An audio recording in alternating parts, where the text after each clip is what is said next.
अस्सलाम वालेकुम to everyone. अल्हम्दुलिल्लाह मैं ठीक हूँ और उम्मीद करता हूँ कि आप लोग भी सारे ठीक होंगे।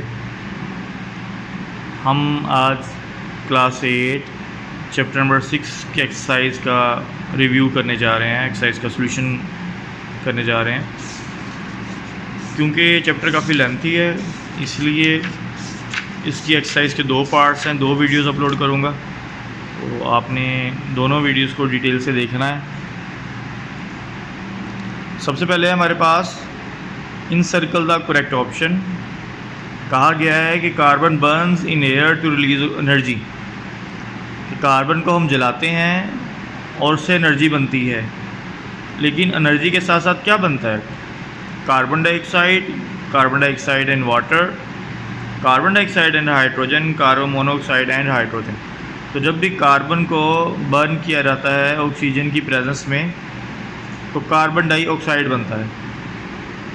उसके बाद है कि the product of reaction between zinc and dilute sulphuric acid. Zinc के दरमियान में और सल्फ्यूरिक एसिड के दरमियान में जो रिएक्शन होता है उसके प्रोडक्ट्स क्या हैं? Zinc oxide and water, zinc sulphide and water, zinc sulphate and hydrogen, zinc sulphide and hydrogen. तो ये अभी हम रिएक्शन करके देख लेते हैं इसको। Zn प्लस H2SO4, तुम्हारे पास क्या बनेगा? ZnSO4 और साथ में कौन सी गैस रिलीज हो रही है? Hydrogen gas, zinc sulphate and hydrogen. ठीक है, तो ये sorry C option is correct, zinc sulphate and hydrogen. ठीक है, हमने क्योंकि इस इक्वेशन को सॉल्व करके देखा है तो इसके प्रोडक्ट्स क्या आ रहे हैं? Zinc sulphate and hydrogen. उसके बाद है which of the following is an unbalanced chemical equation. जो इक्वेशन बैलेंस नहीं है उसको हमने इन सर्कल करना है। तो ये सामने देखें, सोडियम 1 है, क्लोरीन 2 हैं और यहाँ पे क्लोरीन 1 है, यहाँ पे क्लोरीन 2 हैं, यहाँ पे एक साइड पे 1 क्लोरीन है। इट्स मीन कि ये इक्वेशन बैलेंस नहीं है। उसके बाद 4th है कि heating of solid potassium chlorate. फिर जब हम पोटाशियम क्लोरेट को हीट करते हैं तो उससे कौन सी गैस रिलीज होती है? तो आपको हिंट मिल रहा है, यहाँ पे क्लोरेट है मतलब इस केमिकल के अंदर क्लोरीन ज़रूर है। तो जब हम इसको हीट करेंगे तो वो क्लोरीन गैस रिलीज़ करेगा। जैसे कार्बन के कंपाउंड्स को रिलीज़ करते हैं तो वहाँ पे कार्बन डाइऑक्साइड या मोनोऑक्साइड रिलीज़ होती है। सेम इसी तरीके से अगर क्लोरीन के कंपाउंड को हम हीटअप कर रहे हैं तो उससे हमारे पास क्लोरीन ज़रूर आएगी। 5 है कि which of the following is a exothermic reaction. इनमें से कौन सा ऐसा रिएक्शन है जो एक्जोथर्मिक है? फॉर्मेशन ऑफ आयरन सल्फाइड, ये एक्जोथर्मिक की एग्जांपल है। Sorry, which of the following is a exothermic reaction. हमने एक्जोथर्मिक को इंसर्कल करना है। तो यहाँ पे हमारे पास एक्जोथर्मिक रिएक्शन की एग्जांपल्स हैं। Carbon plus oxygen, carbon dioxide, methane Burns with oxygen form carbon dioxide, water and heat, iron plus sulphur, iron sulphide and heat. तो एक्जोथर्मिक रिएक्शन में formation of iron sulphide by heating the mixture of iron and sulphur. A option जो है वो ठीक है, B शायद किसी ने पहले से इसको यूज़ किया था तो इस वजह से बी ऑप्शन लगा हुआ था, नहीं, और ए ऑप्शन जो है वो ठीक है, करेक्ट है। उसके बाद है which of the following is a balanced chemical equation. हमने इनमें से बैलेंस्ड केमिकल इक्वेशन को इंसर्कल करना है। 1 आयरन है, यहाँ पे 2 है, ये बैलेंस नहीं है। यहाँ पे इस साइड पे 1 आयरन है, यहाँ पे भी इस साइड पे 1 आयरन है, ये भी बैलेंस नहीं है। यहाँ पे इस साइड पे 2 आयरन है, यहाँ पे इस साइड पे भी 2 आयरन है, तो ये इक्वेशन जो है वो बैलेंस है। उसके बाद the following equation is properly balanced. कौन सी इक्वेशन जो है वो कब ये इक्वेशन बैलेंस होगी? हमने x, y और z की वैल्यूज़ बतानी है। तो ये वाला जो डी ऑप्शन है, अगर x की वैल्यू 2 हो मतलब यहाँ पे जो कार्बन डाइऑक्साइड है वो 2 हों और इसके अलावा यहाँ पे y जो है वो 1 ही रहे और जी की जो तादाद है वो भी 2 हो जाए, तो अब ये देखें कि दोनों साइड्स पे जो कार्बन है वो सेम है, ऑक्सीजन भी जो है वो क्या है, सेम है। उसके बाद है कि how many oxygen atoms are present in one molecule of MgHCO3 twice. तो हमें पता है कि ब्रैकेट के बाहर जो भी हमने लिखा है वो अंदर ऑक्सीजन के साथ मल्टीप्लाई हो रहा है, तो 3 2 क्या हो गया, 6 हो गया, तो इसमें 6 ऑक्सीजन के आइटम है। उसके बाद है कि reaction between calcium oxide and carbon dioxide to form calcium carbonate. ये रिएक्शन क्या है, क्योंकि स्टेटमेंट में ही बता रहा है कि दो केमिकल्स आपस में कंबाइन हुए हैं, मेजर केमिकल बड़ा है, तो ये है एडिशन रिएक्शन। उसके बाद है thermal decomposition of calcium carbonate produce. अगर हम कैल्शियम कार्बोनेट को थर्मली डिकम्पोज करते हैं तो क्या बनता है, तो बनता है carbon dioxide and calcium oxide. तो कैल्शियम ऑक्साइड नहीं है तो यहाँ पे क्या बनेगा, carbon die oxide.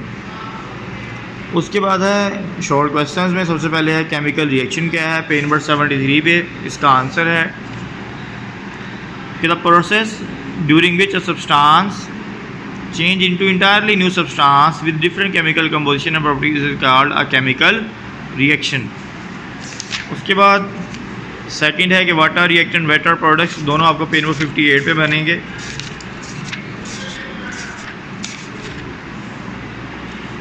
Substance which take part in a chemical reactions are called reactant and those which are formed as a result of reaction is called product। ठीक है जी, बस इतना। उसके बाद है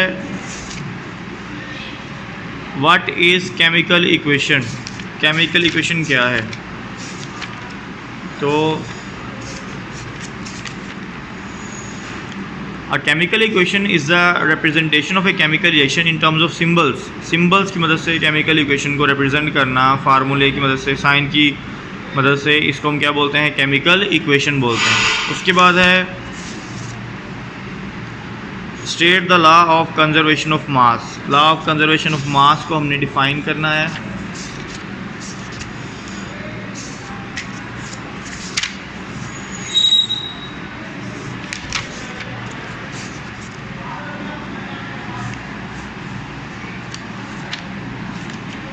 यहीं पे था, ये रहा पेज नंबर 63 पे।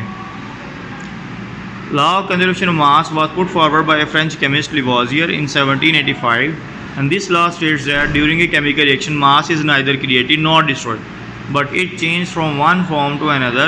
In other words, during a chemical reaction, total mass of the product is equal to the total mass of the reactant। उसके बाद हमने डिफरेंस करना है। पहला है जी बैलेंस केमिकल इक्वेशन में और अनबैलेंस केमिकल इक्वेशन में डिफरेंस करना है, पेज नंबर 61 पे है।